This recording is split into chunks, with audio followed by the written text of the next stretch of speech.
Packer definitely achieved his goal in attempting to create an unconventional event. Coda, Apple's indie movie with a mostly deaf cast, won Best Picture, capping historic and bizarre Oscars. While marking a noteworthy step forward for both inclusion and the streaming industry, the Coda win was overshadowed by the shocking moment when Will Smith went full-on Bianca and slapped Chris Rock after the comic made a joke about his wife. There were many highs and a few lows during the 94th Academy Awards. Let's get into it, shall we? I'm excited to be hosting. This year, the Academy hired 3 women to host because it's cheaper than hiring one man. Growing up in Australia, I never thought that I would stand on this stage. And I never thought that I would be here 6 days ago.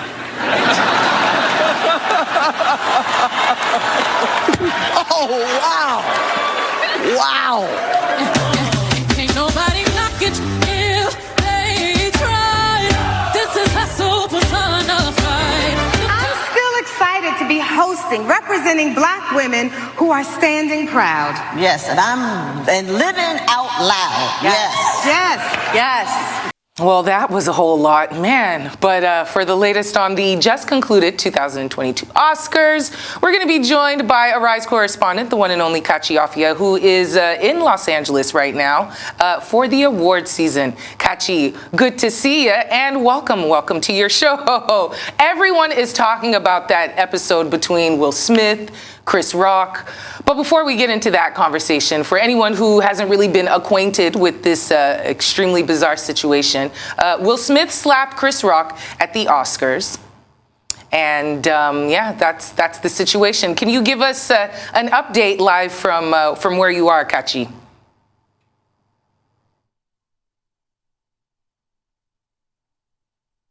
Absolutely. But before I do, let's quickly, because I think people need to see, so let's take a look at how exactly that moment went down. Jada, I love you. G.I. Jane 2, can't wait to see it. All right? Richard? Oh, wow. Wow. Will Smith just smacked out of me.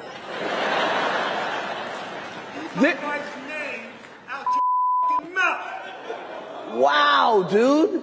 Yes. It was a G.I. Jane joke. Keep my wife's name out your mouth. I'm going to, okay? I'm being called on in my life to love people and to protect people and to be a river to my people.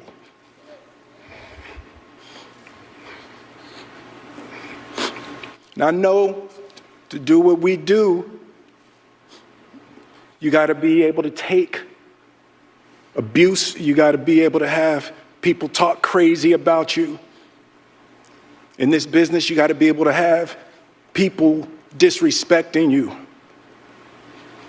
And you got to smile and you got to pretend like that's okay.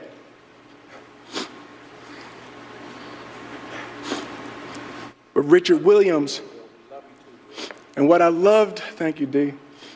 Denzel said to me a few minutes ago, he said, at your highest moment, be careful, that's when the devil comes for you.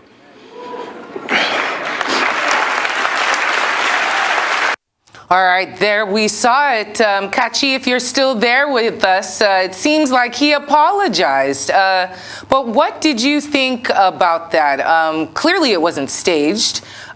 Clearly he's been feeling a lot of emotions about this leading up to the award season.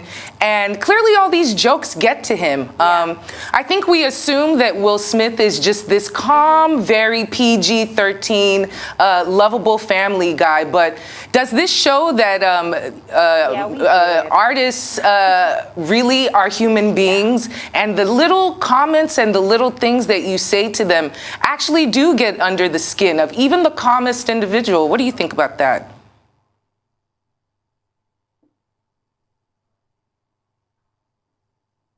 Hawa, thanks so much for having me. You know, right now it is your show. But speaking about this conversation, I mean, it is only fair to point out several facts in this entire situation.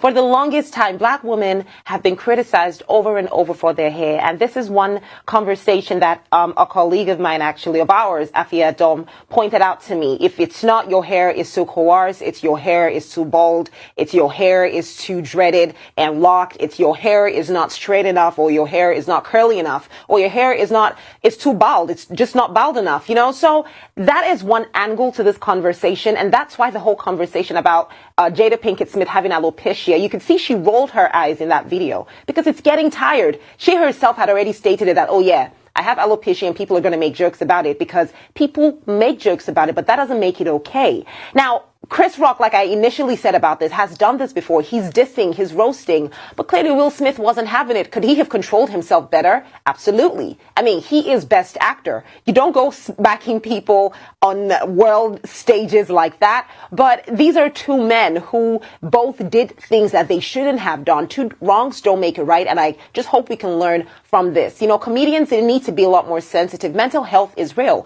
I have my flaws, and I don't know if I would feel good if I had somebody using my flaws for comedy, you know? Kachi, you have like zero flaws, but I do understand exactly what you're saying. It's also the fact that they're two black prominent millionaires, you know, to be very honest. They're at the top of their game, and people just don't expect that those kinds of emotions are there. And there's also the part of defending your spouse. That's also been a big subject of discussion. Whether or not he should have taken it that far, I think a lot of people are discussing when black men should stick up for black women who are often left to be mocked or to respond for themselves, and that's often silence. But defend themselves. Yeah. But I guess from what else happened at the Oscars, this is just like a situation where it stole all of the energy and excitement from all the other things that happened during the Oscars. But let's go back to the actual ceremony and talk about the performances that were pretty dope. There was Beyonce, of course. She performed "Be Alive," which is actually from the movie that Will Smith won that Oscar for. Can you tell us any more of the highlights? King Richard. Yeah, King Richard. Let's actually take a look at a clip of that, and then I guess we'll come back and talk more highlights of the award show. Oscars. I want you to tell these people where we are. City of Compton. Yeah, I think you can sing it like you mean it. Tell them where we are. City of Compton.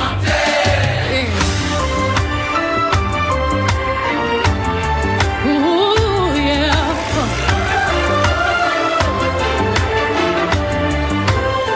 Now break it down now. To be alive. To be alive. Ooh. Give me some horns.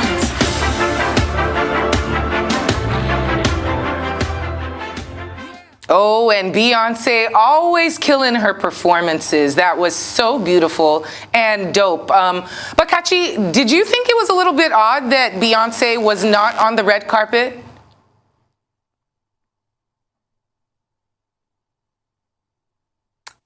Yes, I did. I did think it was a little odd, and I want to just believe that there was a reason. Perhaps they really had to do this performance in Compton. But I mean, two questions, right? Was this a recorded performance or was it live? If it was a live performance that they recorded all the way in Compton, then it's understandable why she could not be on the red carpet. But if this was a pre-recorded performance, then where was Queen Bee? You know, where was she? But she did show up much later for a couple of minutes at the after party, and she looked absolutely stunning. But still, she was nominated. A lot of people would have loved to see her on that red carpet, which was jammed with a lot of great celebrities. But, you know, it's Queen Bee business. You know, she probably just didn't want to roll like that. Back to you. I think she can remember the time when she was collecting, or when Taylor Swift was collecting an award and Kanye disgraced everyone and she was in attendance. Maybe she just didn't want a replay of that with Chris Rock and them. But let's move move on to this emotional performance by Dos Orguitas. Right? Maybe Chris Rock going, oh no, Billie Eilish, Beyonce deserves this. Exactly. You never know what could have happened. Yeah. But the Dos Orguitas, I am murdering that name. But let's talk about their emotional performance. Oh, it's okay. Listen, I'm Nigerian, I'm Igbo, but you see, I love the Latin community. I dance salsa, bachata, merengue. I would love to learn how to speak Spanish if I could. And that is one of the reasons why this performance not only had a place in my heart, but in a lot of people's hearts as well. Dos Oruguitas, that's the pronunciation. It was by Sebastian Yatra. And not only was he performing in what looked like some ethereal garden, but he also had two dancers coming out to perform as well. Now, Dos Oruguitas is a tribute to true love, about these two people who meet each other, they fall in love, they build an Encanto, a home for themselves. And, they just try to survive, they try to live despite whatever obstacles that, come their way. A lot of people hope the song would eventually take home the Best Original Song Oscar, but it didn't. Regardless, that performance was one that a lot of people just awed too when they were watching. So yeah, it was a very emotional one because of the roots of where this movie and this song is coming from. Back to you, Hawa. All right, well, let's take a look at this performance by Sebastian Yatra, Dos Oruguitas. Inseparables son y el tiempo sigue cambiando. Ay, oruguitas, no se aguanten más. Hay que crecer, aparte y volver. Hacia adelante seguirás. Tienen milagros, tienen crisálidas. Hay que partir y construir su propio futuro. Dos oruguitas enamoradas pasan sus noches y madrugadas llenas de hambre, siguen andando y navegando un mundo que cambia y sigue cambiando, navegando un mundo que cambia y sigue cambiando. Dos oruguitas paran el viento mientras se abrazan con sentimiento, siguen creciendo, no saben cuándo. All right, that's some beautiful stuff right there. All right, still talking about the Oscars. Not a lot talk of Bruno. There wasn't a lot of talk about Bruno. There was a Latin fiesta with a touch of black magic. Let's have a look at that.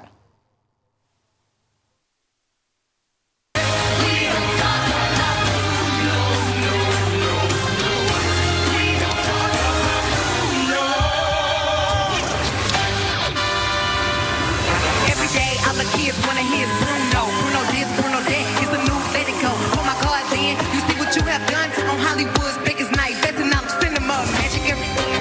Stars everywhere. I need to see Oscars and they are over there. Oh no, we got 3 hoes. These women are the best and they killing all the jokes.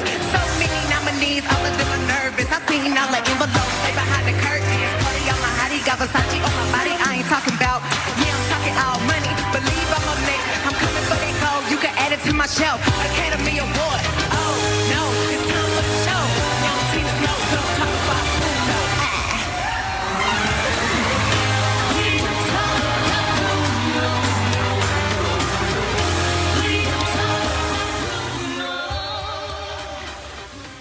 Okay, so clearly I don't hang around with a lot of kids, or I'm not that big of a kid myself.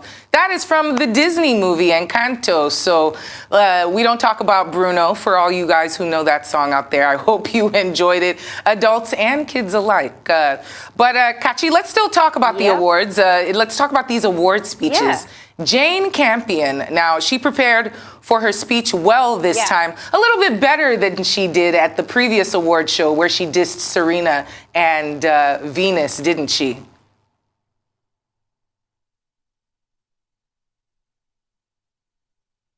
Yep, she did. So at the Critics' Choice Awards, first of all, Jane Campion did not have a piece of paper. She said something that a lot of people did not really appreciate at a Critics' Choice, basically saying that, while she appreciates Venus and Serena, they don't have to play with the guys like she does. And people were just asking, why does your win have to lead to some comparison between these two strong black women? So that was one conversation she had to eventually apologize for. Now, at the Oscars, everyone kind of expected her to win Best Director, and we're all waiting for that speech. However, this time, she came on with a piece of paper. She read through that paper. So people are asking, did someone have to write Jane Campion's speech at this time to make sure there's no drama coming off of what she might or might not say? But regardless, it was a beautiful speech. She appreciated her colleagues, and she said what she needed to say, and it was good. All is well in the land again. Well, Back to you. I'm really happy for her. I just recently watched The Power of the Dog, and it was like a piece of music. It was very intricately woven, and I think she's deserving of every accolade. Let's take a look at Jessica Chastain's speech, though. Apparently, she spoke about the rights of the LGBTQ plus society. Let's take a look. Right now, we are coming out of some difficult times that have been filled with a lot of trauma and isolation. And so many people out there feel hopelessness and they feel alone. And suicide is a leading cause of death in the United States. It's touched many families, it's touched mine, and especially members of the LGBTQ community who oftentimes feel out of place with their peers. We're faced with discriminatory and bigoted legislation that is sweeping our country with the only goal of further dividing us. There's violence and hate crimes being perpetuated on innocent civilians all over the world. And in times like this, I think of Tammy, and I'm inspired by her radical acts of love. We've talked about love a lot tonight. All right, so we hear Jessica Chastain. Kachi, can you explain to us, I mean, especially since you are in America and the sensibilities are understood a lot more there, why was this speech so important?